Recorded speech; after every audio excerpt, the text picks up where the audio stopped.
குஜராத்தில் ஒரு மிகப்பெரிய ரொம்ப சோகமான ஒரு இன்சிடெண்ட், ஒரு ஆக்சிடெண்ட் ஒன்று நடந்தது. சில அந்த ஃபோட்டோஸ்லாம் பார்க்கும்போது உண்மையிலேயே மனசை பதறுது. சென்னையில் நடைபெற்ற கல்வி விருது வழங்கும் விழாவில் பேசிய தவிக தலைவர் நடிகர் விஜய், அகமதாபாத் விமான விபத்தை கேள்விப்பட்டு மனசு பதறியதாக கூறினார்.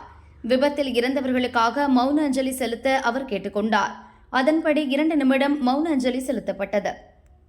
நேற்று குஜராத்தில் ஒரு மிகப்பெரிய ரொம்ப சோகமான ஒரு இன்சிடெண்ட், ஒரு ஆக்சிடெண்ட் ஒன்று நடந்தது. ஒரு ஃப்ளைட் கிராஷ். சில வீடியோஸ், சில ஃபுட்டேஜஸ், சில அந்த ஃபோட்டோஸ்லாம் பார்க்கும்போது உண்மையிலேயே மனசை பதறுது. அடுத்த நொடி நிச்சயமில்லாத வாழ்க்கை. இறந்தவங்க எல்லாருக்காகவும் ஒரு 2 நிமிடம் மௌன அஞ்சலி செலுத்தணும்னு நான் கேட்டுக்கிறேன். ப்ளீஸ்.